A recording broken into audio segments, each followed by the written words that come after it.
Hello. हाँ भाई, तो लास्ट टाइम हम क्या देख रहे थे?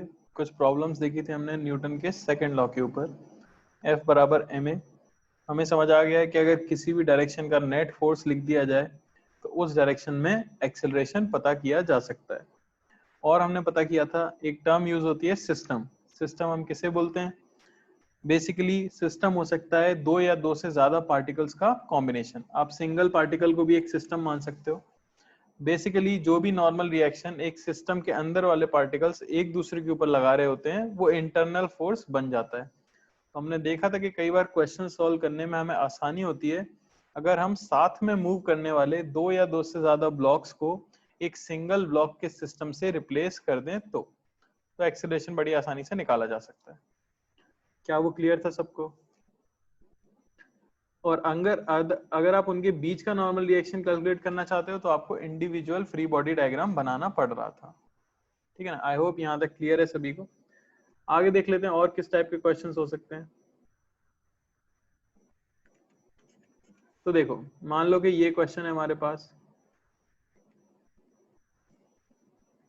काफी सिंपल क्वेश्चन है। यहाँ पे हमारे पास एक फिक्स्ड इंक्लाइन है। ये एंगल 37 डिग्री है। यहाँ पे एक ऑब्जेक्ट है जो 10 kg की है।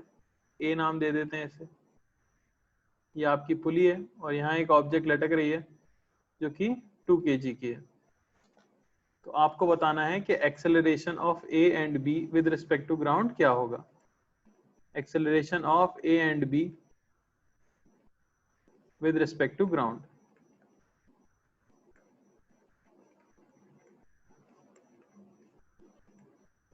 बताओ जरा जल्दी से।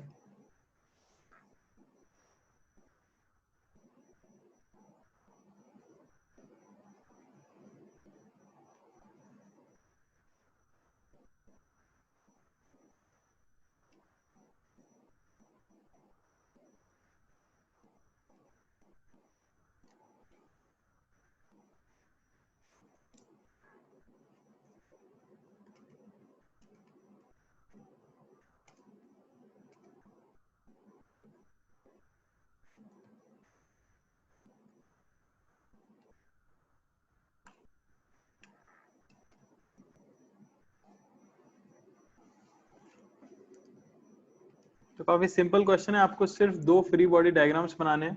ठीक है ना? पहले तो मैं इस 2 kg वाले का एक एफपीडी बना दूंगा। ये हमारे पास बी हो गया। और एक हम बना देंगे किसका? ए का। तो आपको साफ समझ आ रहा है कि ए इस तरफ मूव करता है अगर ए एक्सेलरेशन से नीचे की तरफ, तो बी को भी ऊपर मूव करना पड़ेगा ए ही एक्सेलरेशन से। अच्छा, मुझे कैसे पता लगा कि दोनों का एक्सेलरेशन सेम होगा? क्योंकि हम इस चैप्टर के अंदर जो स्ट्रिंग कंसिडर करते हैं, स्ट्रिंग वो इनएक्सटेंसिबल है। स्ट्रिंग इनएक्सटेंसिबल है यानी कि उसकी लेंथ बढ़ नहीं सकती। उसकी लेंथ बढ़ नहीं सकती यानी कि उसका हर पॉइंट सेम एक्सेलरेशन से ही मूव करना चाहिए। तो इस स्ट्रिंग से कनेक्टेड एक पार्टिकल ए था और दूसरा पार्टिकल बी था, तो दोनों का एक्सेलरेशन सेम होना चाहिए। ए को अगर नीचे जाता हुआ माने तो इसे ऊपर जाता हुआ मानना पड़ेगा। बी पे नीचे mg लग जाएगा 20, 2 kg इसका मास है। ऊपर लग जाएगा, मान लो कि टेंशन है T। ए के ऊपर अलोंग द इंक्लाइन ऊपर की तरफ लग रहा होगा T। और डाउन द इंक्लाइन हम पहले ही देख चुके हैं हमेशा क्या आता है? mg sin थीटा, यानी कि 100 sin 37 यानी कि 60 न्यूटन। यहाँ मैंने एक्सेलरेशन माना है ए, यहाँ मैंने एक्सेलरेशन माना है ए। तो दो अननोन है अगर आप देखो दो एफबीडी में, एक तो टेंशन अननोन है और एक एक्सेलरेशन अननोन है। तो दो एफबीडी से हमें दो इक्वेशन लानी होगी तभी हम आगे सॉल्व कर सकते हैं। ध्यान से देखो, ये ब्लॉक जो ए है वो डाउन द इंक्लाइन जा रहा है, तो 60 बड़ा होगा या फिर टी बड़ा होगा? तो क्योंकि एक्सेलरेशन मैंने नीचे की तरफ माना है, इसका मतलब नीचे वाला फोर्स बड़ा होना चाहिए। तो इक्वेशन बनेगी 60 माइनस टी। ये होना चाहिए मास ए का जो 10 kg है इंटू एक्सेलरेशन ए। सिमिलरली बी की अगर मैं बात करूं तो बी को मैंने ऊपर जाते हुए माना है। ऊपर लग रहा है टेंशन टी, नीचे लग रहा है 20, तो ऊपर वाला फोर्स बड़ा होना चाहिए। तो टी माइनस 20 ये होना चाहिए मास बी का 2 इंटू एक्सेलरेशन ए। बात समझ आई? दोनों इक्वेशंस को अगर हम ऐड कर देते हैं तो हमें मिल जाएगा 40, ये होना चाहिए 12a। और एक्सेलरेशन की वैल्यू हमें कितनी मिल जाती है?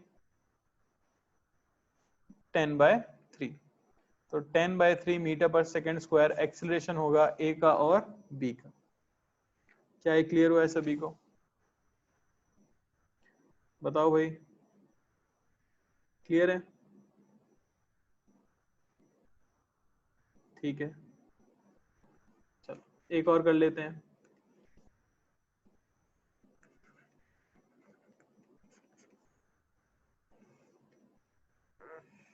सिमिलर टाइप का आपको 2 एफबीडी बनाने हैं बस।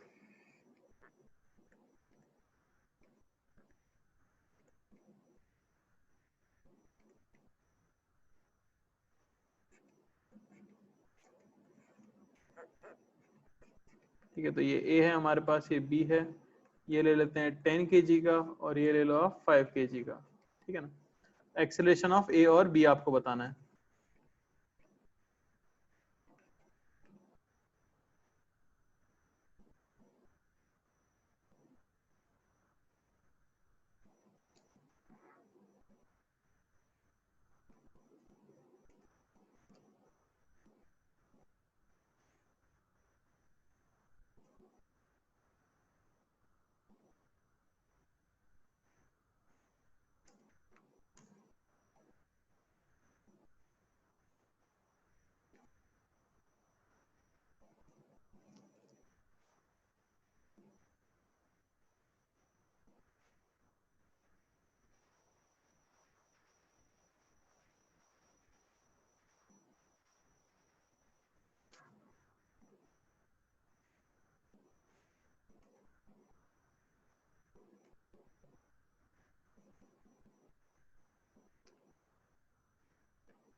तो देखो भाई, कई लोगों को कंफ्यूजन हो रहा है कि एक्सेलरेशन किस तरफ माने, जहां एंगल छोटा है जहां एंगल बड़ा है।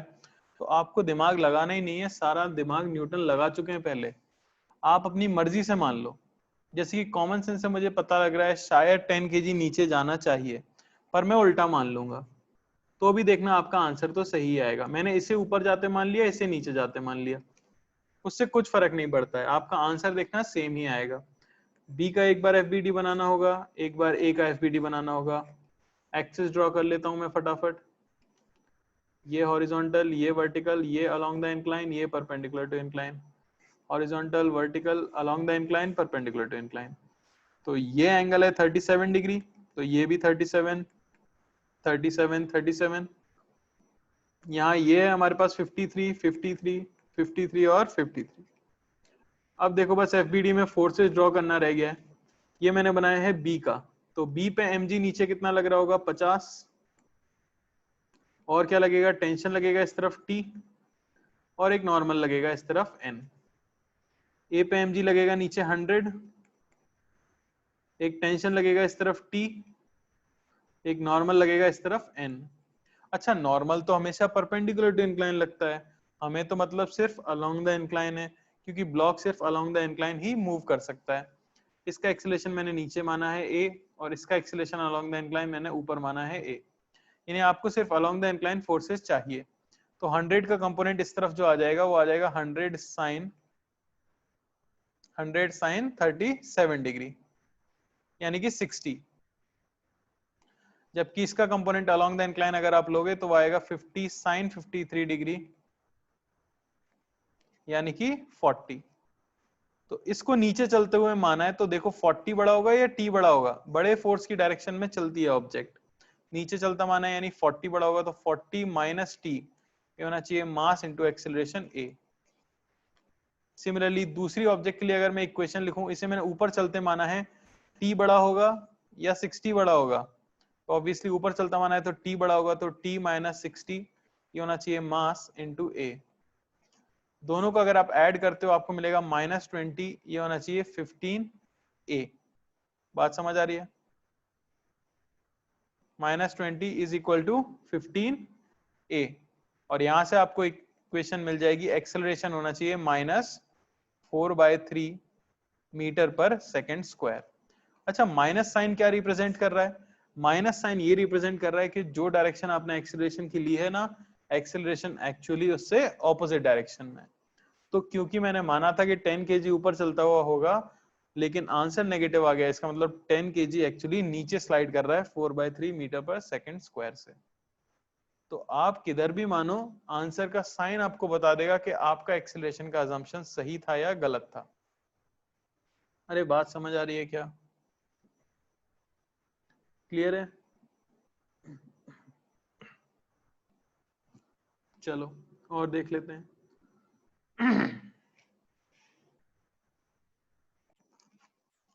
ठीक है, आगे कर लेते हैं और क्वेश्चन। या उससे पहले एक चीज और देख लेते हैं। तो ये तो इंक्लाइन के क्वेश्चन है, इनमें काफी कॉम्प्लेक्स क्वेश्चन भी बनते हैं, वो भी हम देखेंगे, लेकिन उसके लिए पहले हमें कुछ चीजें पढ़नी होंगी इंपॉर्टेंट। तो पहले ही मैंने काफी सिंपल क्वेश्चन आपको इंक्लाइन के कराए हैं, अब काफी सिंपल क्वेश्चन हम पुली के करेंगे, ठीक है ना। तो ये मान लो अब हम पढ़ने वाले हैं पुली ब्लॉक प्रॉब्लम। तो एक बार मैं रिवाइज करा देता हूं अगर आपको याद नहीं है तो। क्या क्या था हमारे पास? पुली जो हम यूज करते थे, पुली हमारी कैसी होती थी? आइडियल होती है, आइडियल यानी कि मासलेस होती है, मासलेस, और कैसी होती है? फ्रिक्शनलेस। दूसरी चीज, नेट फोर्स पुली के ऊपर हमेशा कितना होता है? नेट फोर्स पुली के ऊपर हमेशा 0 होता है, और पुली रोटेट नहीं करती है, डज नॉट रोटेट।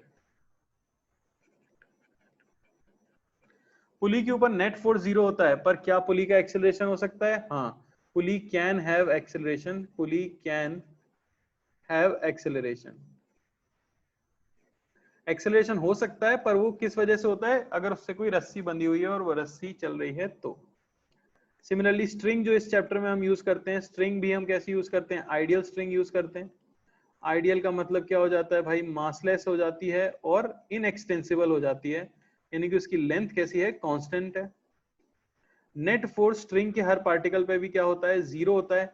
यहां से हम क्या सीखे थे? Tension, tension in a given string is constant, given string is constant. अगर एक रस्सी है तो उसमें एक ही टेंशन हो सकता है।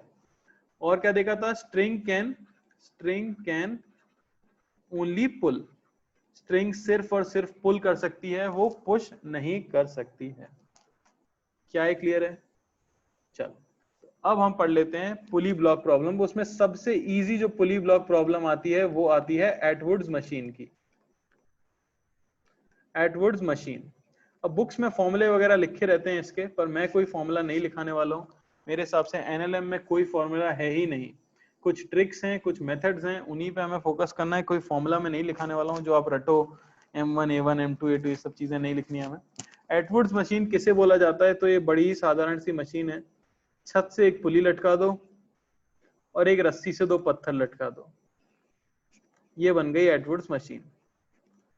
तो बस नाम था, ठीक है ना। नाम कई बार क्वेश्चन में डायरेक्टली यूज कर लिया जाता है कि इन एन एटवुड्स मशीन, तो आपको ऐसा नहीं सोचना है कि कोई स्पेशल चीज है।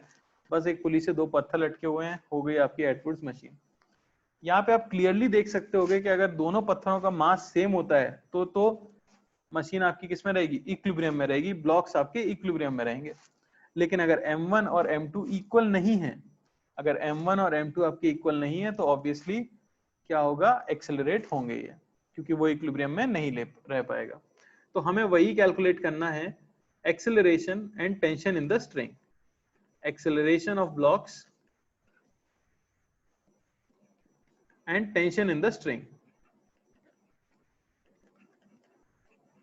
अब अगर इसका फॉर्मूला आपने याद कर रखा है तो वो पूरी तरह से यूजलेस है, क्योंकि एग्जैक्टली क्वेश्चन तो ऐसा आने नहीं वाला है, तो फॉर्मूला किसी काम का नहीं है। करने का मेथड सीख लेते हैं, जैसे हमने अभी किया था एग्जैक्टली मैं वैसे ही करूंगा। सबसे पहली बात तो दोनों एक ही स्ट्रिंग से कनेक्टेड हैं और स्ट्रिंग की लेंथ बढ़ घट नहीं सकती है, तो मुझे पहले अज्यूम करना होगा कि मान लो M2 नीचे a एक्सेलरेशन से जाता है तो M1 भी ऊपर a एक्सेलरेशन से जा रहा होगा। ये मैंने क्यों अज्यूम किया? क्योंकि स्ट्रिंग की लेंथ बढ़ या घट नहीं सकती है, तो M2 अगर नीचे a एक्सेलरेशन से जा रहा है तो M1 को ऊपर a एक्सेलरेशन से ही जाना होगा। अगली चीज मैं अज्यूम करूंगा कि स्ट्रिंग में टेंशन T है, और क्योंकि दोनों सेम स्ट्रिंग से कनेक्टेड हैं इसलिए दोनों पे टेंशन क्या लग रहा होगा, सेम लग रहा होगा। सिमिलरली M2 पे नीचे क्या लग रहा होगा, M2G, और M1 पे नीचे क्या लग रहा होगा, M1G। अब बस अपने एक्सेलरेशन के अजम्पशन के हिसाब से मैं इक्वेशन लिख दूंगा। अगर मैं M1 के लिए इक्वेशन लिखूं तो ध्यान से देखो, मैंने M1 को ऊपर चलता हुआ माना है, तो T बड़ा होगा या M1G बड़ा होगा, क्लियरली T बड़ा होगा, तो T माइनस M1G ये होना चाहिए M1A। ये आपकी पहली इक्वेशन आ गई। सिमिलरली मैं अगर M2 के लिए लिखूं तो M2 को मैंने नीचे चलते हुए माना है, तो M2G बड़ा होगा या T बड़ा होगा, क्लियरली आप बोल सकते हो कि M2G बड़ा होगा क्योंकि बड़े फोर्स की तरफ ऑब्जेक्ट चलती है, ये होना चाहिए M2A। सिंपली मैं दोनों इक्वेशंस को ऐड करूंगा, T जो है आपका एलिमिनेट हो जाएगा, यहां से आपको मिलेगा M2 minus M1 into G, ये होना चाहिए M1 plus M2 into A। तो एक्सेलरेशन की वैल्यू आपको मिल जाती है M2 minus M1 G bye M1 plus M2। ठीक है, तो इस तरह से फॉर्मूला आपको बताया जाता है, कई बार आप याद रख सकते हो। ठीक है, पर मैं एडवाइस नहीं दूंगा कि आपको याद रखना है, बड़ी आसान सी चीज है भाई, इक्वेशन ही तो लिखनी है, और ये एज इट इज कभी सवाल आने नहीं वाला जो इसका हम फॉर्मूला याद रखें। ठीक है ना, तो बड़ा ही आसान सा है और कॉमन सेंस से बहुत जल्दी सॉल्व हो जाएगा। देखना अभी हम कॉमन सेंस से सॉल्व करेंगे, फॉर्मूला वगैरह याद नहीं करना है हमें। चलो ये आ गया हमारे पास। सिमिलरली इसको उठा के मैं इस इक्वेशन में रख दूंगा तो मुझे क्या मिल जाएगा, टेंशन इन द स्ट्रिंग मिल जाएगी। अरे समझ आया क्या?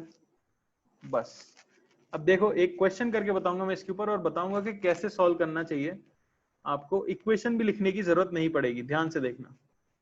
मेथड आपको पता होना चाहिए कि इक्वेशन से लेके आए हैं हम, पर गलती से मान लो भगवान की मेहरबानी से इतना कचरा सवाल कभी आ जाए क्वेश्चन में या क्वेश्चन का पार्ट हो, जैसे मैं बोलूँ कि 3 kg 2 kg का पत्थर इधर है, 3 kg का पत्थर इधर है, और क्वेश्चन है find tension and acceleration, tension in string and acceleration of block.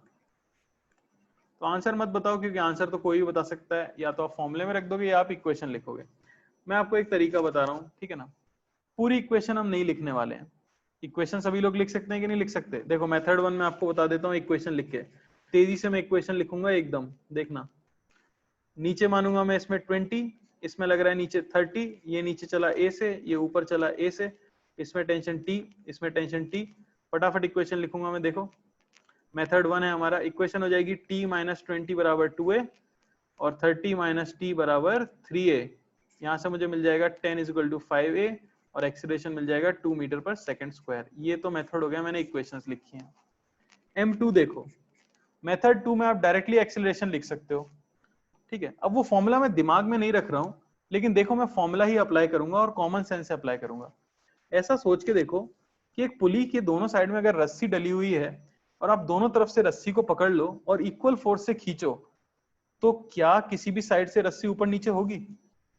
ऐसा समझो कि एक हाथ आपने इधर पकड़ ली है रस्सी एक हाथ से, और एक हाथ से इस रस्सी को पकड़ लिया है और दोनों तरफ से आप नीचे खींच रहे हो और इक्वल फोर्स से नीचे खींच रहे हो, तो क्या रस्सी मूव करेगी? नहीं। अब आपको ये पता है कि 3 किलो के पत्थर पे ग्रेविटी लगती है 30 और 2 किलो के पत्थर पे ग्रेविटी लगती है 20। तो ऐसा सोचो कि आपके राइट हैंड ने इस रस्सी को नीचे खींचा 30 से, आपके लेफ्ट हैंड ने इस रस्सी को नीचे खींचा 20 से, तो क्या रस्सी मूव करेगी? अरे क्या रस्सी मूव करेगी? आपने अगर राइट हैंड से रस्सी को नीचे खींचा है 30 से, लेफ्ट हैंड से रस्सी को नीचे खींचा है 20 से, तो क्या रस्सी मूव करेगी? हाँ, आपने अनइक्वल फोर्स लगाए, रस्सी मूव करेगी। इफेक्टिवली आपने फोर्स कितना लगाया? इफेक्टिवली आपने नीचे की तरफ फोर्स कितना लगाया है किसी एक डायरेक्शन में? बताओ। इफेक्टिवली 10 लगाया कि नहीं लगाया? कॉमन सेंस से देखो, आप राइट में 30 लगा रहे थे पर आपने उसके काउंटर में 20 भी तो लगा ही दिया, तो इफेक्टिवली आपने राइट में लगाया ही कितना? 10। तो नेट फोर्स हो गया 10। अच्छा, कितने किलो के पत्थर चलने वाले हैं? कितने किलो के पत्थर चलने वाले हैं? 5 किलो के पत्थर हैं टोटल जो चलने वाले हैं, वह 5, 2 मीटर पर सेकंड स्क्वायर। तो फॉर्मूला इसमें याद रखने की जरूरत नहीं है, ऑल्दो ये है फॉर्मूला ही, लेकिन आप कॉमन सेंस से बता सकते हो ना। समझ आ रही है बात? कॉमन सेंस से हम इसको सॉल्व कर सकते हैं। फिर टेंशन बताना है तो बहुत ही आसान है। टेंशन बताने के लिए तो किसी एक का एफबीडी बना देना। जैसे 2 किलो का है, 20 नीचे लग गया, टी ऊपर लग गया, एक्सीलरेशन 2 आ ही चुका है, क्या इक्वेशन लिख दूंगा मैं?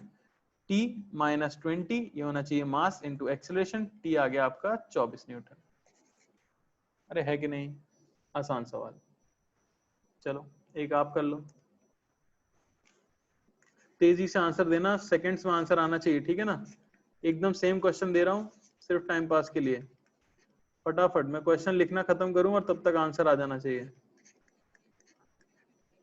बता दो भाई, एक्सेलरेशन टेंशन क्या होगा?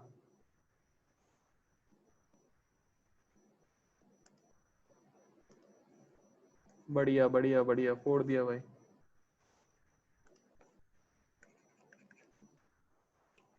एक्सेलरेशन और टेंशन फटाफट, सब समझ गए होंगे। इफेक्टिवली रस्सी को कितने से खींचा है, इफेक्टिवली रस्सी को कितने से खींचा है? राइट से नीचे खींचा 40 से, लेफ्ट से नीचे खींचा 10 से, राइट से 40 लेफ्ट से 10, तो इफेक्टिवली 30 से। टोटल कितने किलो के पत्थर है? 5 किलो के, यानी कि 6 मीटर पर सेकंड स्क्वायर हमारा एक्सेलरेशन है। अब बस किसी भी एक का एफबीडी बनाना है। 1 किलो का पत्थर, नीचे लगा 10, ऊपर लगा टेंशन T, एक्सेलरेशन आ चुका है 6, तो T माइनस 10 बराबर 1 इंटू 6, T आ गया भाई कितना? 16 न्यूटन।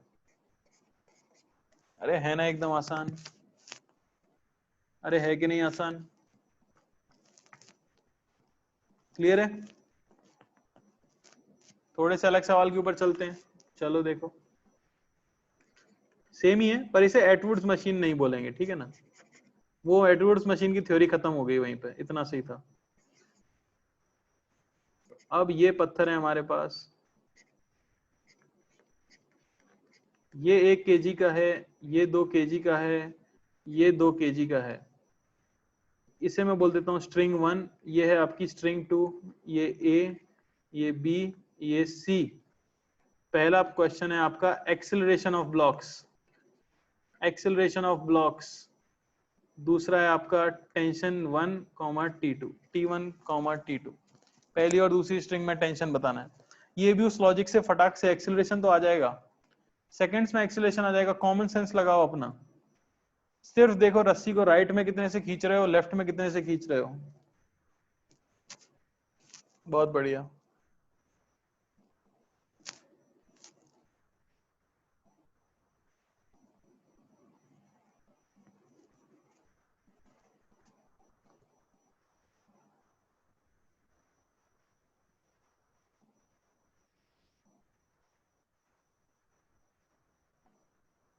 आगे आगे सबका फटाफट आ जाना चाहिए भाई, एक्सीलरेशन तो देखते ही आ जाना चाहिए। सिस्टम बना दो ना, आप तो दो पत्थर जो साथ चलते हैं उन्हें सिस्टम बना सकते हो, है कि नहीं। इक्वेशन नहीं लिखनी पड़ रही है, देख रहे हो कितना फायदा हो रहा है।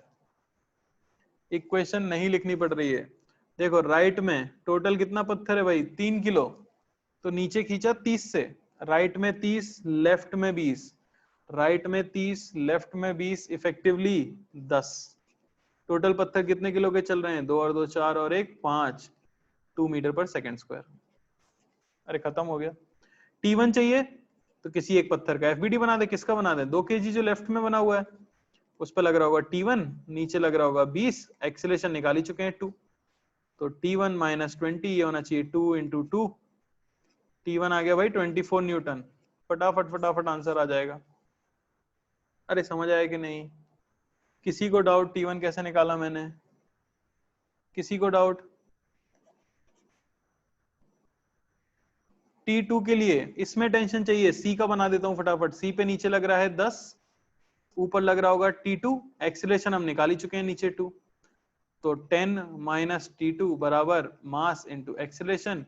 T2 भाई कितना आ गया? 8 न्यूटन। अरे क्लियर हुआ क्या? बोलो भाई, क्लियर हुआ? आसान है ना?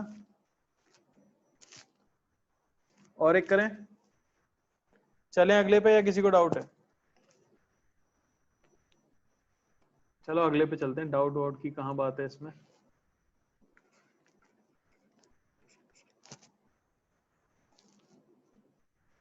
फ्रिक्शन तो अलग से बेटा मैं चैप्टर स्टार्ट करूंगा, ऐसी थोड़ी पुली में फ्रिक्शन लगा देंगे। पुली में फ्रिक्शन लगाएंगे ही नहीं पूरे अभी चैप्टर में।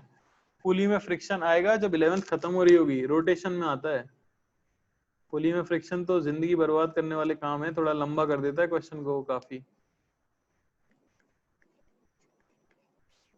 तो ये लो भाई, ए बी सी डी, ये स्ट्रिंग 1, ये स्ट्रिंग 2, ये स्ट्रिंग 3, ये आपका 2 kg का, ये आपका 8 kg का, ये आपका 2 kg का, और ये आपका 3 kg का। पहली चीज एक्सिलरेशन, फटाफट आंसर लिख दो। एक्सिलरेशन ऑफ ब्लॉक्स, सबका आंसर आ जाना चाहिए ये तो।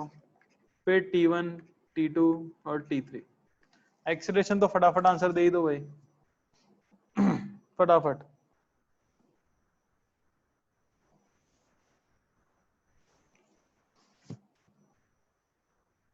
बढ़िया, एकदम सही।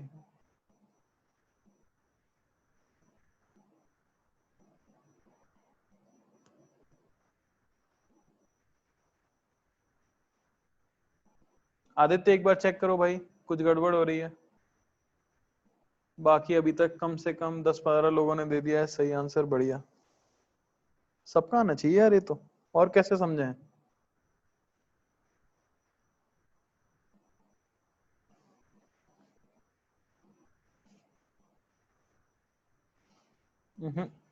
गलत कर रहे हैं कुछ लोग।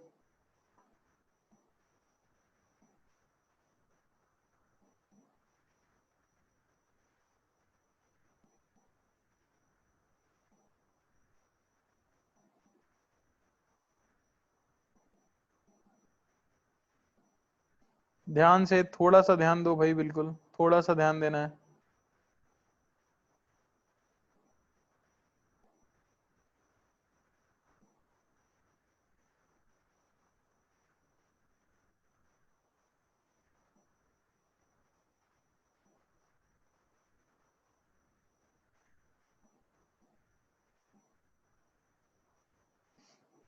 अरे कैसे गलत हो सकता है ये। एक्सीलरेशन तो भाई तुरंत आ जाना चाहिए। एक्सीलरेशन देखो ध्यान से, जिनका भी गलत हो रहा है। टोटल राइट में कितना है, 5 kg। नीचे खींचा कितने से, 50। टोटल लेफ्ट में कितना है, 10 kg। नीचे खींचा कितने से, 100 से। लेफ्ट में खींचा 100 से, राइट में खींचा 50 से। इफेक्टिवली कितने से खींचा, अरे लेफ्ट में 100, राइट में 50, इफेक्टिवली 50।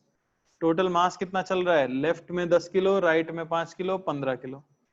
अरे इतना हलवा सवाल था भाई, पता नहीं क्या क्या आंसर दिए जा रहे हो।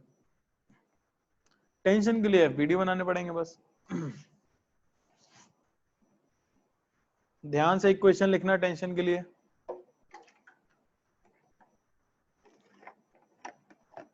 बढ़िया, आशुतोष श्रेष्ठ सही आंसर दे रहे हैं।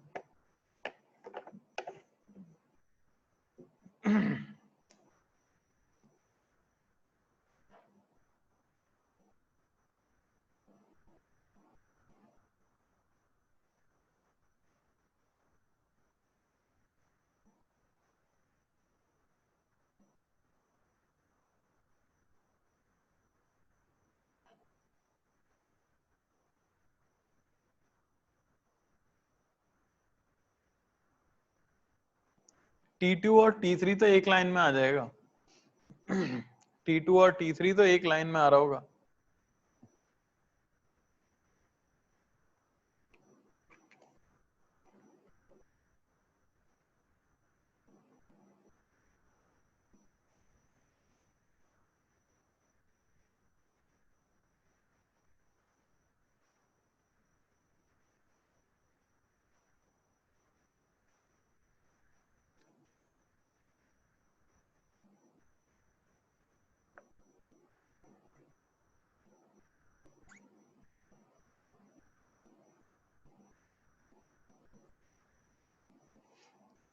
देखो बेटा, फटाफट मैं बनाता हूँ सी का एफबीडी। सी पे नीचे क्या लग रहा है, सी का मास है 8 किलो, तो नीचे लगेगा 80। सी पे ऊपर क्या लग जाएगा, T2। सी का एक्सेलरेशन नीचे आ चुका है, ऑब्वियसली ज्यादा वजन लेफ्ट में था तो नीचे ही है, 50/15 यानी कि 10/3। ठीक है ना। तो 10/3 एक्सीलरेशन, इक्वेशन क्या हो जाएगी 80 माइनस T2, ये होना चाहिए मास इंटू 10/3। T2 देखो कितना आ गया, T2 आ गया आपके पास 80 माइनस 80/3 यानी कि 160/3 न्यूटन, ये आना चाहिए था आपका T2। अरे समझ आया, फटाफट T3 भी निकल जाएगा यहां से, देखो D का FBD बना देता हूं। D 3 किलो का है, नीचे लगेगा 30, ऊपर लगेगा भाई T3। एक्सीलरेशन इसका ऊपर है, ध्यान से देखना, लेफ्ट वाला पोर्शन नीचे तो राइट वाला पोर्शन ऊपर, कितना 10/3। तो T3 माइनस 30 ये होना चाहिए 3 इंटू 10/3, समझ आया। तो T3 कितना आ गया भाई 40 न्यूटन। अरे एकदम आसान था। अब T1 के लिए थोड़ी सी समस्या है, तो थोड़ा सा बड़ा FBD बन जाएगा, तो A का बना देते हैं।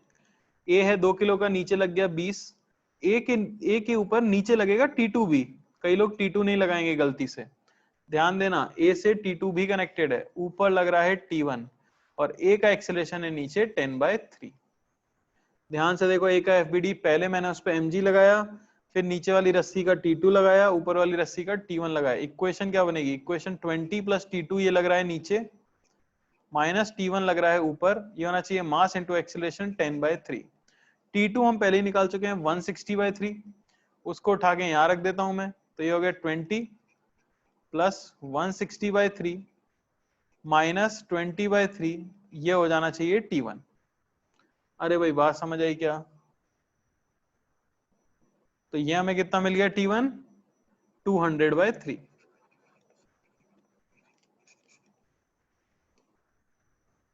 किसी को कोई डाउट तो हैंड रेस कर दो भाई फटाफट, कोई डाउट किसी को।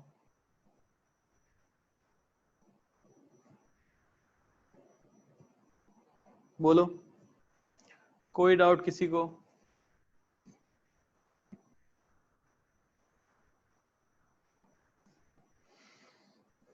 ऐसा कैसे हो रहा है, किसी को कोई डाउट नहीं है, चलो बढ़िया बात है।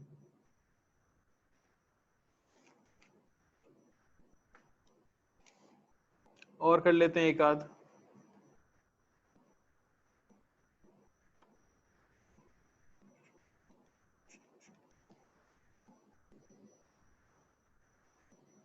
लैंग्वेज में होता है बेटा, पर डायग्राम तो देंगे ही, ऐसा वाला क्वेश्चन अगर कोई देता है तो आपको डायग्राम देगा, चिंता नहीं करने का उसका, ठीक है ना।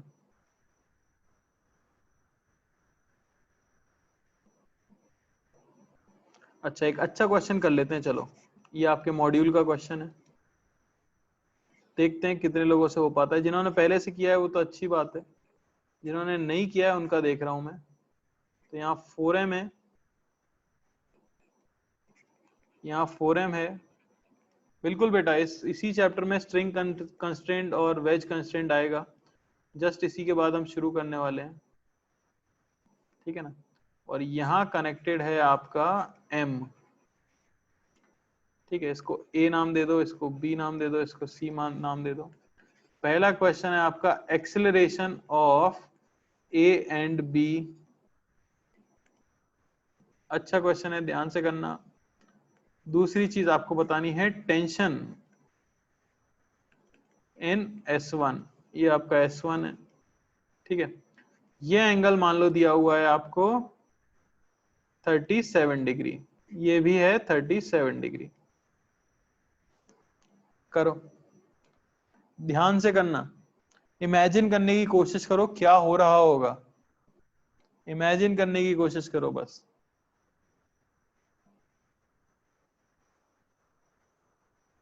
अच्छा सवाल है, थोड़ा सा मैंने टफ ले लिया है बस, क्योंकि चीजें सबको समझ आ रही हैं, तो हो सकता है फ्लो में ये भी समझ आ जाए।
ठीक है ना।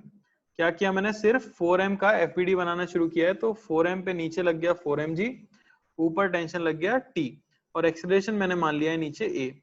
तो इक्वेशन क्या बनेगी, इक्वेशन बनेगी 4mg माइनस t, ये होना चाहिए 4ma। ये हो गई आपकी इक्वेशन नंबर 1। अब क्योंकि सब कुछ सिमेट्रिकल है तो मुझे c का बनाने की जरूरत नहीं है, यही सेम एक्सेलरेशन किसका होगा, c का भी होगा, क्योंकि सब कुछ सिमेट्रिकल है। अब बना लेते हैं बीच वाले m का एफपीडी। तो m पे नीचे लग जाएगा क्या, mg। अच्छा, एक टेंशन उस पे इधर लग रहा है t, एक टेंशन उस पे इधर लग रहा है t, जो कि वर्टिकल से एंगल बना रहे हैं 37 डिग्री और 37 डिग्री। तो आप देख सकते हो कि m के ऊपर y डायरेक्शन में क्या क्या लग रहा है, तो नीचे लग रहा है mg, ऊपर t का कंपोनेंट क्या आ जाएगा, t cos 37, और इसका भी t cos 37, तो ऊपर नेट आ गया 2t cos 37 डिग्री। अरे समझ आ रहा है कि नहीं। अच्छा, अगर ये दोनों पत्थर इमेजिन करो जरा राइट से नीचे जा रहे हैं, तो ये भाई तो ऊपर जा रहा होगा। अच्छा, क्या इसका एक्सीलरेशन a होगा, क्या इसका एक्सीलरेशन a होगा, नहीं। अब यही एक इंपॉर्टेंट बात थी। आप जरा m2 को ध्यान से देखो, m को ध्यान से देखो, यहां ऐसे रस्सी बंधी हुई है जो घूम के यहां नीचे जा रही है a से। इसका एक्सीलरेशन अगर मैं ऊपर मान लूं कि कुछ a2 है, तो इस पॉइंट का एक्सीलरेशन ऊपर की तरफ क्या हो जाएगा, a2 हो जाएगा। अब हमें पता है कि स्ट्रिंग की लेंथ बढ़ घट नहीं सकती। अगर स्ट्रिंग की लेंथ बढ़ घट नहीं सकती, यानी कि ये पत्थर का एक्सीलरेशन अलोंग द स्ट्रिंग, तो a ही आना चाहिए ना। तो मैं कहूंगा कि a2 cos 37 डिग्री ये भी a होना चाहिए। ये बात में किसी को डाउट है क्या, मैंने सिर्फ पत्थर को देखा है। आप इमेजिन करो अगर दोनों साइड से आप रस्सी को नीचे खींच रहे हो तो पत्थर तो ऊपर जाएगा, ये सब शायद विजुलाइज कर पा रहे होंगे, लेकिन उसका एक्सेलरेशन ही मेन चीज थी।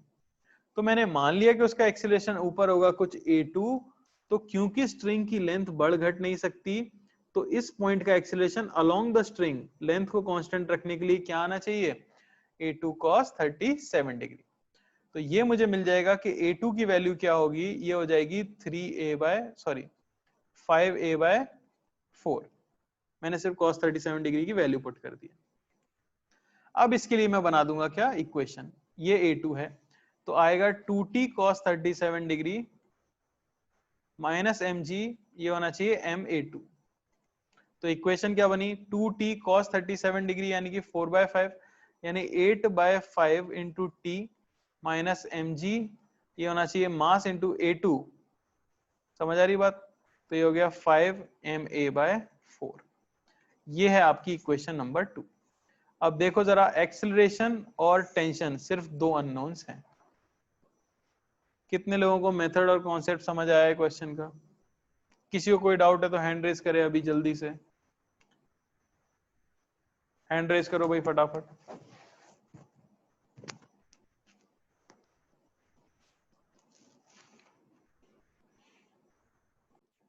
ठीक है, अरे डरने की बात नहीं है, एक ऐसी सवाल कराया थोड़ा सा मुश्किल, ज्यादा घबराने की जरूरत नहीं है। ठीक है, चलो, तो ये चीज समझ आ गई क्या सबको, कि किस तरह से हम इक्वेशन लिखते हैं पुली ब्लॉक के लिए। आपको ये तो समझ आ गया होगा पुली ब्लॉक के लिए हम इक्वेशन कैसे लिखते हैं। ठीक है, तो अब मैं आ जाता हूं एक बहुत ही इंपॉर्टेंट चीज जिसे कहा जाता है स्ट्रिंग कंस्ट्रेंट। ये पुली की थोड़ी सी टफ क्वेश्चंस जो होंगे उन्हें सॉल्व करने के काम आएगा। मैं आपसे अगर बोलूं तो एनएलएम में one of the most important चीज यही है। 12th के बच्चों से जाके अगर पूछा जाए तो शायद ही बहुत ही कम बच्चे ऐसे होते हैं जिन्हें कंस्ट्रेंट पूरी तरह से क्लियर होता है। समझ आ रही है बात, इसका डाउट बना ही रहता है। तो इसको बिल्कुल ध्यान से सुनना, मैं एक एक चीज जो बोल रहा हूं उसको समझने की कोशिश करना। ठीक है, तो स्ट्रिंग कंस्ट्रेंट का मतलब क्या होता है, कंस्ट्रेंट का मतलब होता है बंदिश किसी तरीके की। ठीक है ना, कोई तरीके की मजबूरी तो आप बोलते हो कंस्ट्रेंट, कि हमारे ऊपर ये कंस्ट्रेंट है भाई। ठीक है ना, ये बंदिश लगाई गई है। तो क्योंकि इस चैप्टर के अंदर हम आइडियल स्ट्रिंग कंसीडर कर रहे हैं, तो आइडियल स्ट्रिंग के ऊपर जो कंस्ट्रेंट लगाया गया है वो कंस्ट्रेंट ये है कि length of the string, length of the string is constant. अरे सभी लोग ध्यान से सुनना भाई। कंस्ट्रेंट क्या है? क्या ऐसी चीज है जो आपको इस क्वेश्चन, इस चैप्टर में हमेशा मान के चलनी है? वो ये है क्योंकि स्ट्रिंग आपकी आइडियल है, आइडियल स्ट्रिंग इनएक्सटेंसिबल है, इनएक्सटेंसिबल है यानी उसकी लेंथ हमेशा क्या रहेगी? कांस्टेंट रहेगी। अरे बात समझ आई क्या? ठीक है। अब स्ट्रिंग कंस्ट्रेंट यूज किस तरह से किया जाएगा? देखो मैं एक बहुत सिंपल सी चीज प्रूव करूंगा इससे, ठीक है ना? बड़ी सिंपल सी चीज प्रूव करूंगा बेटा, अभी मैंने कुछ एक्सप्लेन ही नहीं किया है। आप बस ये याद रखो कि स्ट्रिंग कंस्ट्रेंट का मीनिंग क्या है। कंस्ट्रेंट मतलब बंदिश जो होती है वो ये है कि स्ट्रिंग की लेंथ जो है वो कांस्टेंट है। स्ट्रिंग की लेंथ हमेशा कांस्टेंट रहनी चाहिए। अच्छा, अभी देखो इससे हम क्या प्रूव करने वाले हैं, बड़ी आसान सी चीज। ये पत्थर कोई भी मास m1, ये पत्थर कोई भी मास m2, हमारी एटवुड्स मशीन जो थी, बात समझ आ रही है? एटवुड्स मशीन ये एक स्ट्रिंग से बंधी हुई है। मैंने क्वेश्चन में इसका एक्सीलरेशन a माना था और इसका मैंने a लिख दिया था, और मैंने आपको कॉमन सेंस से समझाया कि भाई लेंथ बढ़नी घटनी नहीं चाहिए, तो दोनों का एक्सीलरेशन सेम होना चाहिए। और आप मान भी गए क्योंकि आप आम इंसान हो, है कि नहीं? आपको लॉजिक आता है थोड़ा बहुत, तो आप मान गए कि हाँ भाई ऑब्वियसली ये a से नीचे जाएगा तो वो a से ऊपर जाएगा। पर इस चीज को हम प्रूव भी कर सकते हैं। कैसे प्रूव कर सकते हैं? मैं मान लूं कि ये ऊपर जा रहा है a1 से और ये नीचे जा रहा है a2 से। बात समझ आ रही है? मैं आपको मेथड सिखा रहा हूं, स्ट्रिंग कंस्टेंट ऐसे ही लगाना पड़ेगा, इसलिए ध्यान से देखते रहना। स्ट्रिंग की लेंथ कांस्टेंट है। अच्छा, इस पॉइंट और इस पॉइंट तक की लेंथ को मैं मान लेता हूं L1, इस पॉइंट और इस पॉइंट तक की लेंथ को मैं मान लेता हूं L2। अच्छा, ये जो इसके ऊपर होगी वो तो कांस्टेंट रहती है, वो तो बदल नहीं सकती। L1 और L2 बदल सकते हैं, ये आप मानते हो कि नहीं? जो पुली के ऊपर लगी हुई है वो लेंथ तो कांस्टेंट ही रहने वाली है, लेकिन L1 और L2 बदल रहे होंगे क्योंकि पत्थर ऊपर नीचे जा सकते हैं। अच्छा, तो कंस्ट्रेंट जो मैं अप्लाई करूंगा वो कंस्ट्रेंट है कि L1 प्लस L2 ये क्या रहना चाहिए? कांस्टेंट रहना चाहिए, क्योंकि ये लेंथ कांस्टेंट रहनी चाहिए, आपकी आइडियल स्ट्रिंग है। अच्छा, तो लेंथ रहनी चाहिए कांस्टेंट। अगर मैं इसी लेंथ को डिफरेंशिएट कर दूं with respect to time, with respect to time, अगर आप टाइम के रिस्पेक्ट में डिफरेंशिएट कर दो तो यहां मिलेगा आपको dl1 by D T plus dl2 by D T, ये होना चाहिए जीरो। जीरो क्यों आया? क्योंकि कांस्टेंट का डिफरेंशिएशन जीरो होता है। अच्छा, dl1 बाई डी टी क्या है? dl1 बाई डी टी है L1 के बदलने की rate with respect to time, dl2 by D T है L2 के बदलने की rate with respect to time. अब आप ये बताओ कि ये लेंथ बदल कौन सकती है? ये इन पत्थरों की स्पीड बदल सकती है। सीधी सी बात है, अगर ये पत्थर मूव करेंगे किसी स्पीड v से, तो वही स्पीड v तो इनकी रेट ऑफ चेंज होगी। अरे होगी कि नहीं होगी? और इसी को मैं अगर दोबारा डिफरेंशिएट कर दूं विद रिस्पेक्ट टू टाइम, तो मुझे क्या मिलेगा? तो आपको मिलेगा d2l1 by D T square plus d2l2 by D T square, zero का तो जीरो। ये क्या लिखा हुआ है? d2l1, l1 डिस्प्लेसमेंट जैसा काम नहीं कर रहा है, l1 एक डिस्टेंस है, समझ आ रही है बात? l2 भी एक डिस्टेंस है। डिस्टेंस को डबल डिफरेंशिएट करके आपको क्या मिलता है भाई? तुरंत बताओ। डिस्टेंस या डिस्प्लेसमेंट को आप दो बार डिफरेंशिएट कर रहे हो टाइम के रिस्पेक्ट में, आपको क्या मिल रहा है? एक्सिलरेशन। बात समझ आई कि नहीं? तो अब आपको समझ आया हो कि L1 बदलने की रेट का एक्सिलरेशन क्या है? A1। जो इस पत्थर का एक्सिलरेशन होगा वही तो इस लेंथ को बदल सकता है। अरे बात समझ आ रही है कि नहीं?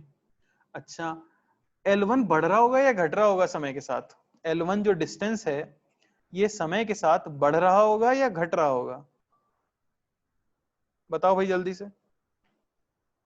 L1 जो डिस्टेंस है पुली के इस पॉइंट से लेके ब्लॉक तक का डिस्टेंस, ये बढ़ रहा होगा या घट रहा होगा? घट रहा होगा। तो ये rate of change of distance negative नहीं होना चाहिए, तो -a1। नेगेटिव समझ आया क्यों? अच्छा, L2 क्या हो रहा होगा? उसी हिसाब से बढ़ रहा होगा, तो +a2। ये क्या होना चाहिए? जीरो। और आपको क्या मिला? a1 is equal to a2। अरे बात समझ आई क्या? बात समझ आई? तो इसे हम बोलते हैं स्ट्रिंग कंस्ट्रेंट। तो ये तो सबसे इजी प्रॉब्लम में मैंने आपको लगा के बताया है। ये बेसिकली डेरिवेशन है स्ट्रिंग कंस्ट्रेंट का, लेकिन प्रॉब्लम काफी कॉम्प्लेक्स होंगी। सिर्फ स्ट्रिंग के 2 ही टुकड़े नहीं होंगे, हो सकता है स्ट्रिंग के 10 टुकड़े हों, L1 हो, L2 हो, L3, L4, L5, L6, L7। तो क्या हम 7 बार डिफरेंशिएट करके ये सब चीजें निकालेंगे? नहीं। तो इसके लिए हम एक ट्रिक कंसिडर करेंगे, ठीक है ना। ट्रिक ध्यान से देखना, 2 ट्रिक हम यहाँ पे पता करेंगे, ठीक है, ध्यान से देखना, ठीक है ना। तो पहले मैं आपको पहली ट्रिक बता रहा हूं, जिससे कि श्योरली आपका सही आंसर आएगा, कभी गलती होने का चांस ही नहीं है। इसी क्वेश्चन में मैं आपको बताता हूं।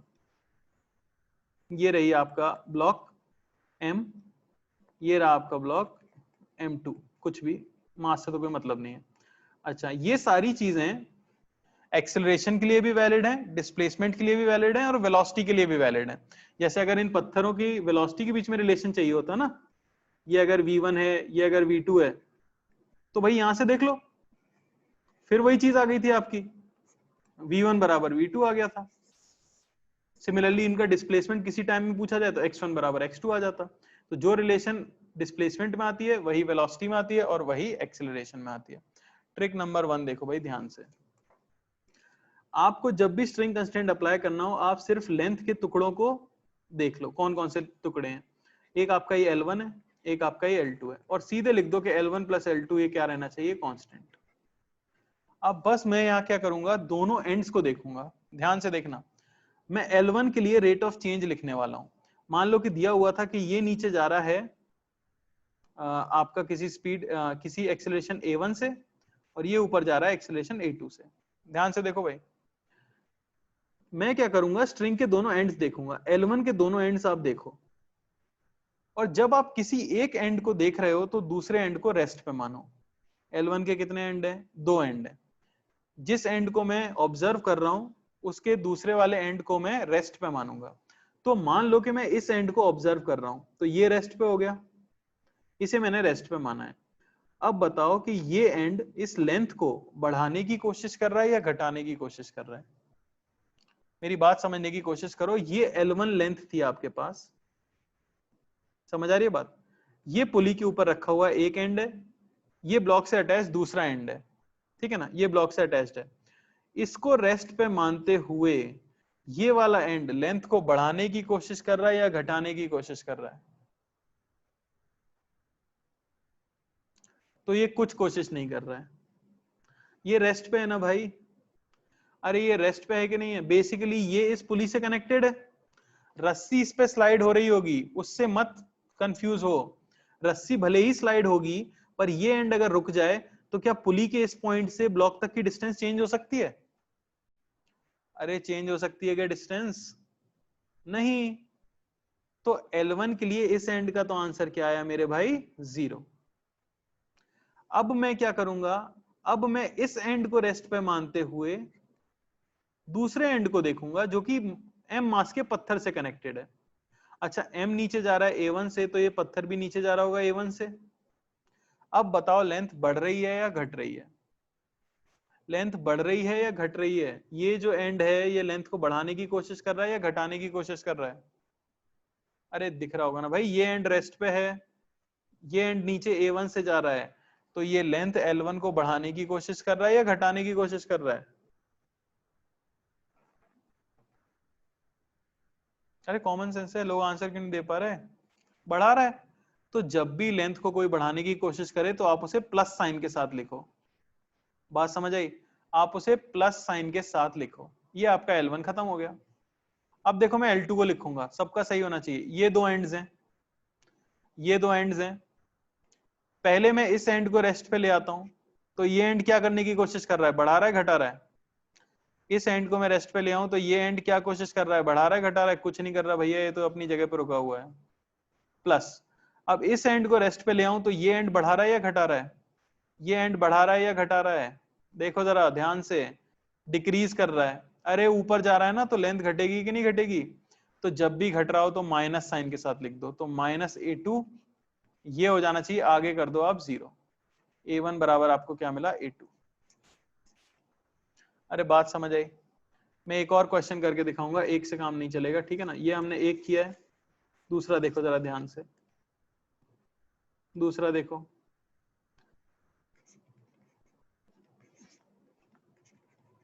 ठीक है ना, ये मान लो इस तरह से हमें दिया गया है। ये मान लो m मास का पत्थर यहाँ पे दिया हुआ है और ये नीचे जा रहा है, या इसे भी एक पत्थर ले लेता हूं मैं। ये नीचे जा रहा है A1 से और ये ऊपर जा रहा है A2 से, और आपको A1 और A2 के बीच में एक रिलेशन चाहिए।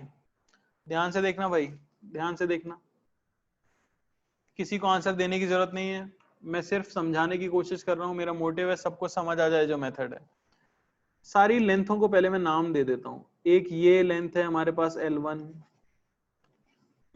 एक ये लेंथ है हमारे पास L2, एक ये लेंथ है हमारे पास L3, और एक ये लेंथ है हमारे पास L4। तो मैं लिख दूंगा कि L1 plus L2 plus L3 plus L4, क्योंकि सब आइडियल स्ट्रिंग है तो ये रहना चाहिए कांस्टेंट। समझ आ रही है बात? ध्यान से देखो, मैं L1 के लिए लिख रहा हूं। L1 का ये वाला कोना कुछ नहीं कर रहा है, रेस्ट पे है। L1 का ये वाला कोना देखो, ये अगर रुका होता तो ये इसके पास जा रहा है, तो लेंथ को घटा रहा है, तो -A2। किसी को कोई डाउट यहां तक? नहीं होना चाहिए। देखो L2, L2 को देखो जरा, ये वाला कोना कुछ नहीं कर रहा है भैया, रुका हुआ है। ये वाला कॉर्नर, अब एक बात बताओ, ये पत्थर अगर ऊपर A2 से जाएगा तो ये पुली नीचे जाएगी कि नहीं जाएगी A2 से? ये पत्थर अगर ऊपर जाएगा A2 से तो पुली का सेंटर इसी से कनेक्टेड है, तो पुली नीचे जा रही होगी A2 से। अरे समझ पा रहे हो कि नहीं? तो अब L2 के लिए देखो जरा, पुली अगर नीचे जा रही है A2 से तो ये वाला एंड क्या कर रहा है? ये वाला एंड लेंथ को बढ़ा रहा है घटा रहा है? बढ़ा रहा है। तो मैं क्या लिखूंगा? +A2। अरे भाई बात समझ आई क्या? L3 देखो जरा, ध्यान से देखना, ये L3 है, ये यहाँ पे रेस्ट पे है और ये पुली से कनेक्टेड है। पुली खुद नीचे जा रही है A2 से। ये वाला एंड L3 का क्या कर रहा है? ये वाला एंड L3 का क्या कर रहा है? ये तो जमीन में गड़ा हुआ है, कुछ नहीं कर रहा है, तो 0। प्लस ये वाला एंड क्या कर रहा है?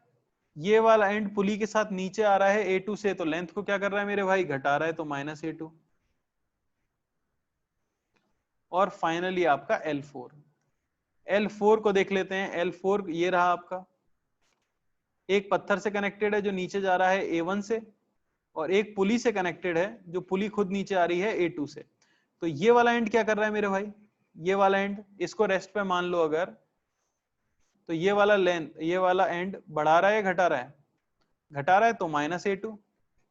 इसे रेस्ट पे मान लो तो ये नीचे जा रहा है, तो ये क्या कर रहा है? बढ़ा रहा है, +A1। ये क्या हो जाना चाहिए? 0।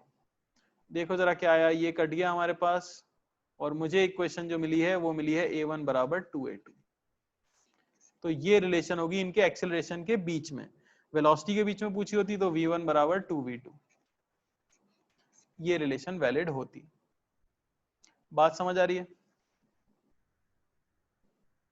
ठीक है ना? लास्ट वाला बड़ा ही आसान है यार, ध्यान से देखो, पुली के साथ ये एंड नीचे आ रहा है A2 से, तो लेंथ को क्या कर रहा होगा? घटा रहा होगा, तो -A2 हो गया।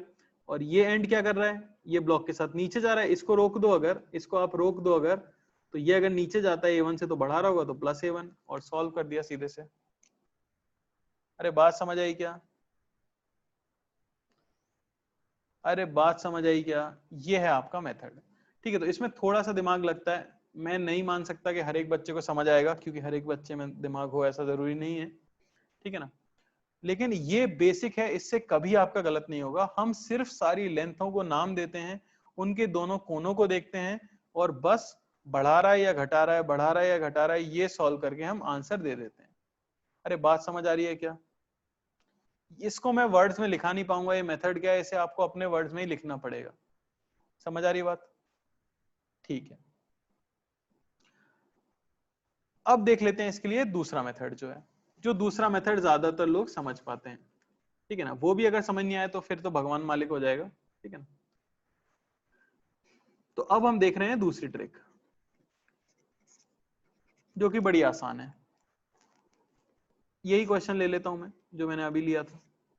देखना, आपके चेहरों पे हंसी आ जाएगी अगर आपने पहले नहीं जानते हो आप ये ट्रिक तो। खुशी, मतलब हंसी तो नहीं, खुशी। ये M2, ये M1, मान लिया ये ऊपर जा रहा है A1 से, ये नीचे जा रहा है A2 से। ट्रिक क्या है वो मैं यहाँ पे लिख रहा हूं ध्यान से। the product of tension on a block and its displacement या velocity या acceleration along the string is always constant. is always constant. अरे बात समझ आई क्या भाई? मैं फिर कह रहा हूं, ये जो चीज है ये आपको डिफरेंशिएट कर देगी बाकी बच्चों से। अगर आपको ये चीज चमक गई तो ही आप सवाल कर पाओगे, वरना आप लोटे रह जाओगे। बहुत ही काफी बच्चे होंगे जिन्हें नहीं समझ आएगी, ठीक है ना? इसलिए कोशिश करो समझने की। मैं कहना क्या चाह रहा हूं? मैं कहना चाह रहा हूं कि कभी भी दो पत्थर अगर आपको दिए हुए हैं, कभी भी आपको दो पत्थर अगर दिए हुए हैं, तो आप किसी भी पत्थर पे लगने वाला नेट टेंशन मल्टीप्लाई कर दो उसका डिस्प्लेसमेंट या वेलोसिटी या एक्सिलरेशन अलोंग द स्ट्रिंग। ये सबसे जरूरी चीज है। अलोंग द स्ट्रिंग वो हमेशा क्या रहता है? कांस्टेंट रहता है। अच्छा देखो आंसर आता है कि नहीं। कहीं भी टी मान लो अपनी मर्जी से। यहां मैंने मान लिया टेंशन टी, तो यहां क्या होगा? टी। तो यहां क्या होगा? 2t। तो यहां क्या होगा? 2t। अच्छा, क्या m1 का एक्सीलरेशन अलोंग द स्ट्रिंग है? क्या m1 रस्सी के अलोंग चल रहा है? हाँ दिख रहा है।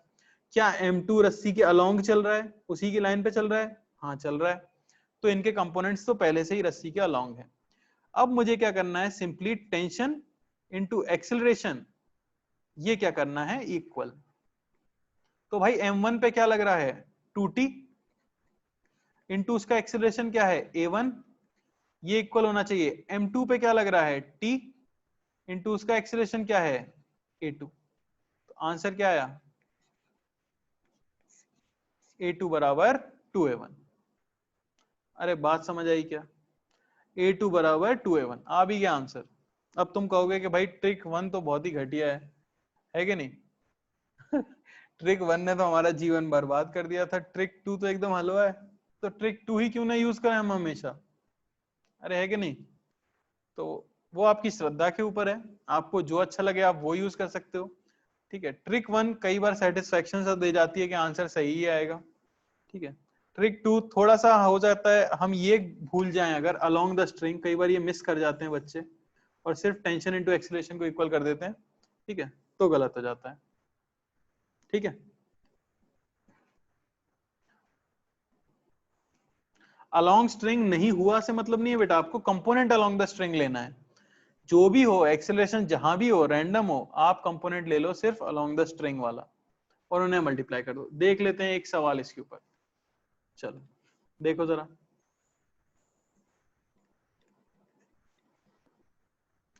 बेटा मैं प्रेफर करता हूं उस पर मत जाना, मैं तो अब देख के कर देता हूं सवाल। पर मैं जब पढ़ता था उस समय, हाँ ऑब्वियसली मुझे ये अलोंग द वाला पार्ट क्लियर नहीं था, तो मैं मेथड 1 यूज करता था। पर ऑब्वियसली मेथड 2 काफी आसान है कंपेयर टू, तो कोशिश करो मेथड 2 से ही कर पाओ आप। देखो भाई,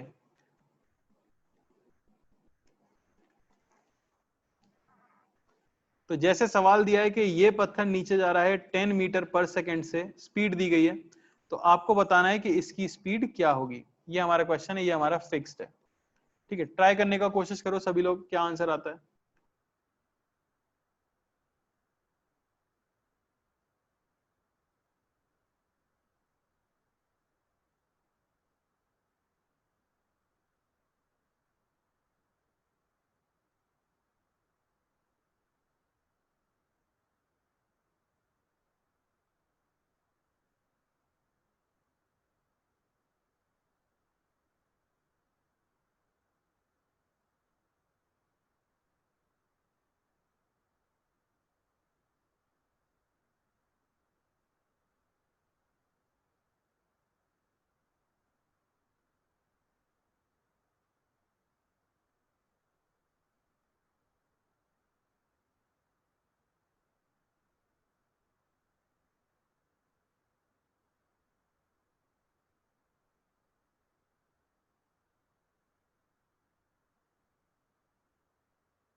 ठीक है, तो देखो आपको समझ आ गया होगा कि मेथड 1 से तो ये लंबा हो जाएगा क्योंकि काफी सारे पार्ट बन रहे हैं, तो बेटर होगा हम टेंशन वाला फॉर्मूला यूज कर लें।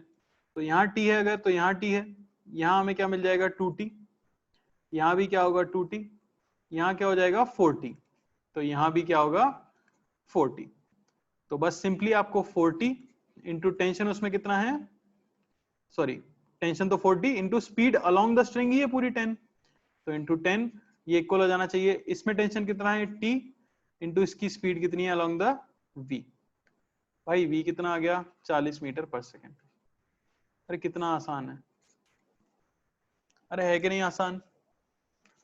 चले गए अगले सवाल के ऊपर। किसी को अगर नहीं समझ आ रहा है तो पूछ लो, दोबारा मौका नहीं मिलेगा भाई, फिर बता रहा हूं मैं, ठीक है ना। चलो देखो अगला, सेम दूं या थोड़ा सा अच्छा दे दूं। चलो पहले ऐसे ही कर लेते हैं।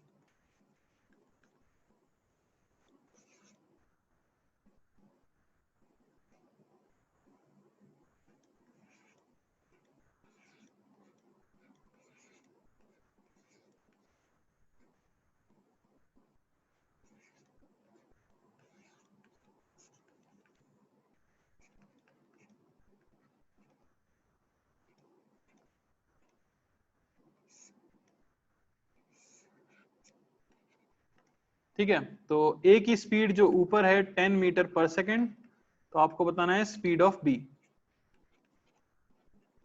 ठीक है ना।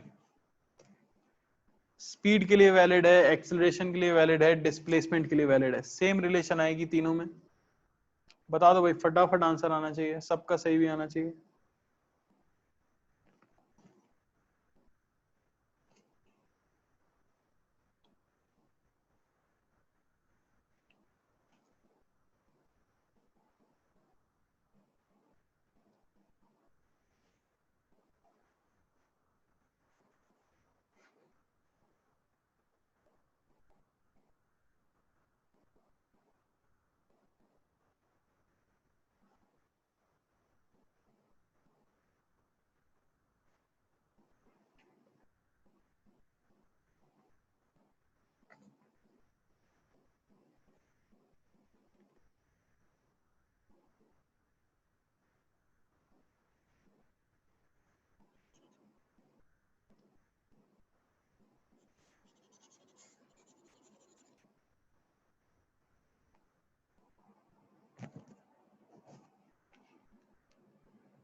चलेगा भाई, सॉल्व करें।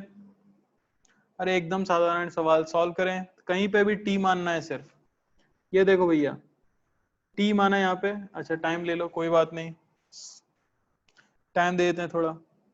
सिर्फ आपको पत्थर के ऊपर नेट टेंशन कितना आ रहा है वो मल्टीप्लाइड बाय उसकी स्पीड, इनको इक्वल करना होगा, और कुछ नहीं है।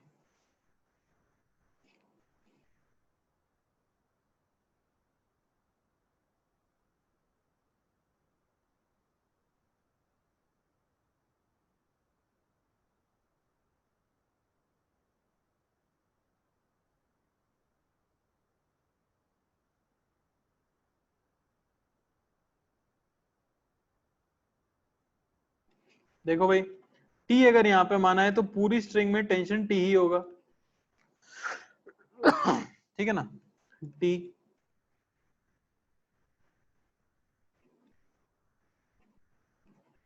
ये क्लियर है, तो इसके ऊपर यहाँ टी लगता हुआ दिख गया, ये टी और टी तो यहाँ 2t, ये टी और टी तो यहाँ पे 2t, ये टी और टी यहाँ पे 2t। तो b के ऊपर अगर मैं देखूं तो भाई ऊपर लग रहा है कितना 70। b की स्पीड मान लेता हूं मैं, नीचे की तरफ है v। a को देखें तो a पे ऊपर स्पीड दी गई है 10, और a के ऊपर टेंशन लग रहा है t, तो यहां तो हो गया t इंटू 10, ये इक्वल होना चाहिए 70 इंटू v, v आ गया भाई 10/7। अरे भाई क्लियर हुआ क्या, क्लियर हुआ क्या, क्लियर हुआ क्या।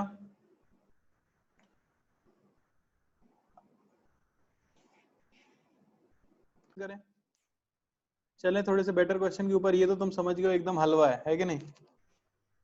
चलो थोड़ा सा अच्छा सवाल कर लेते हैं।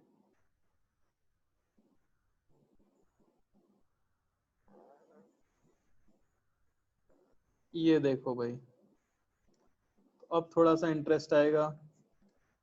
इंटरेस्ट तो वैसे आ ही रहा था, थोड़ा सा और इंटरेस्ट आएगा। देखते हैं कितने लोग सही कर पाएंगे।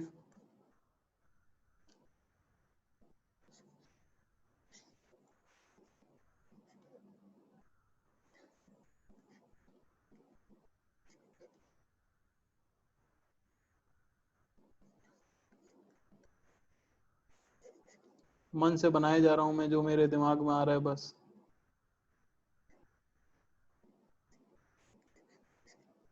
तो ये है हमारा B और ये है हमारा A।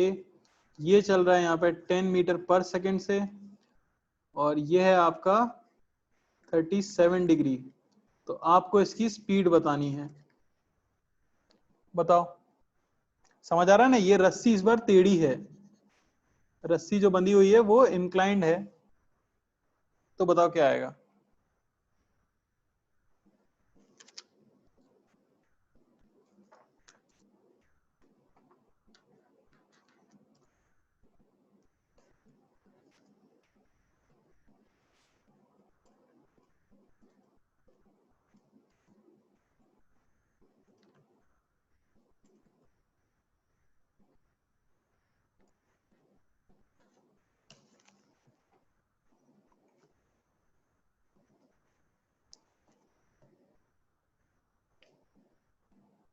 बढ़िया भाई, श्रेष्ठ। दोनों का अलग आंसर है, आशुतोष और श्रेष्ठ के आंसर में जमीन आसमान का अंतर। श्रेष्ठ का 5/4 और आशुतोष का 100। तो एकदम ऑपोजिट पे, 100 गुना का अंतर लगभग आंसर में। कौन देने वाला है सही आंसर?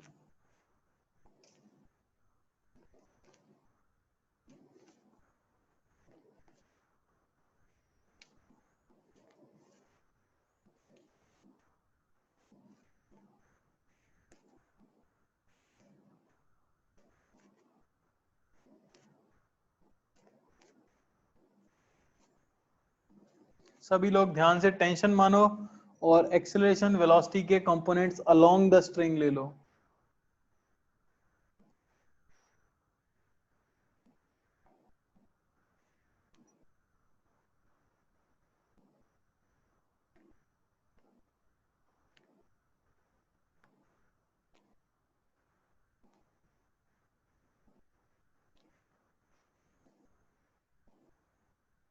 लोग आंसर बदल रहे हैं, क्या हो गया भाई?